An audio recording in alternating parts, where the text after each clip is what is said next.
Can I tell you one of the proudest moments that I've ever had as a friend?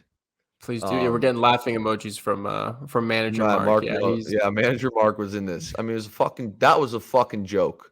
However, as this podcast develops here, I think that you'll hear me bring up stories about my friend group in the Windsor-Essex County area. We don't all live there now, but that's kind of where we're all from. We're in an electric group chat.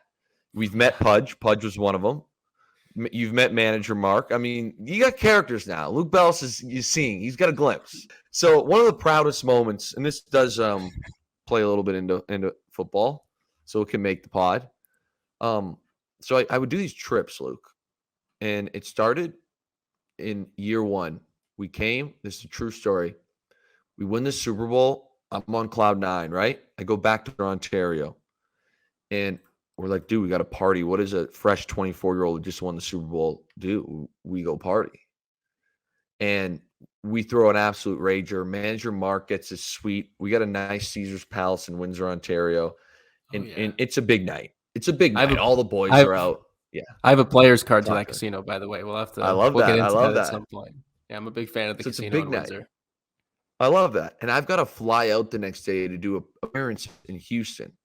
So my parents come to the casino in the morning to pick me up. My mom walks into this huge suite, and there's like random people in there that I don't even know. The place is completely fucking trashed. And my mom is beside herself. She's looking and says, "You will never have another one of these parties again." And I said, "Maybe not in Windsor." And from there, the fellas trip was born. Every single year, we would pick a new city and we would all be like, listen, we're going to be that friend group that stays in touch. And we're going to do it by going to a trip. And we all have to go no matter what the circumstance is. So the next year is Toronto. And then ended up being Los Angeles and Vancouver. We did a double trip the one year. Different times because we really enjoyed these trips. Back to fantasy football. It all comes full circle. We go to Los Angeles. And a friend of mine who is a tight end on the Seahawks, Cooper Healthfit, is like, yo, you got to go to this restaurant. And this restaurant's called The Nice Guy. And he's like, tell your boys, though, don't take any photos. There's a lot of celebrities and shit in there. Blase. Like, it's not that kind of restaurant. He's like, but trust me, it's a sick vibe. Your boys will love it. He's like, but they can't be starstruck.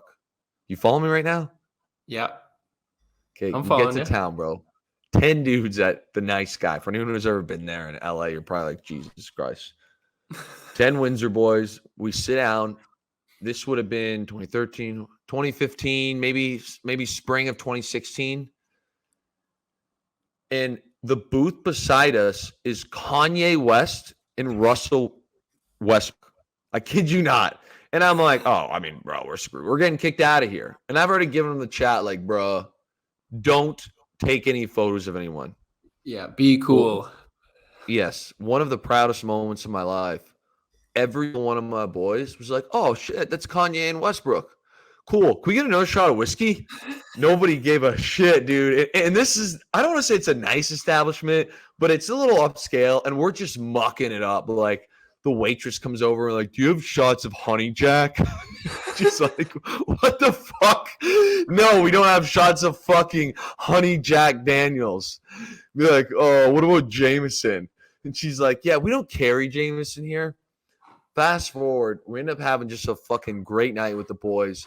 And one of the manager / owner of the restaurant comes over and he's like, Luke, man, can you come over here for a second? You come over. I'm like, what's up?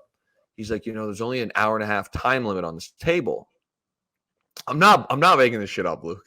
Okay. He's like, I know you're getting ready to leave. He's like, but is there any way I can convince you and your boys to stay for 30 minutes? And I'm like, we're having the time of our lives. We're fucking crushed. I'm like, yeah. Yeah, why?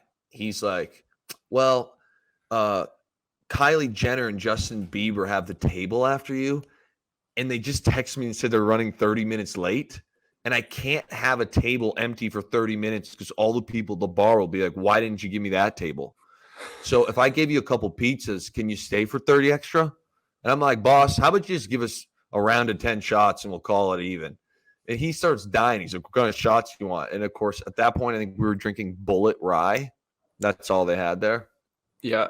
Fast forward, guy comes back with the bullet rye. He's like, hey, man. He's like, you remind me of my boys in New York. He's like, any chance you want to play in a fantasy football league? We need one more guy. No way. I'm not gonna. I've sworn to secrecy with who's in this league. There is a couple of famous actors in it. It's quite comical. And in this league, I have now played for I think 6 to 7 years straight.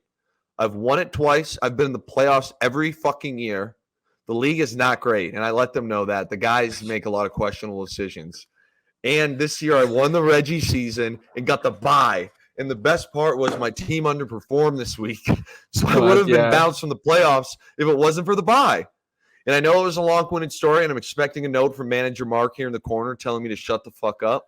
But that's a true story, and that's the fantasy football league I play in. And we're going to let it, man, and I'm going to win it again.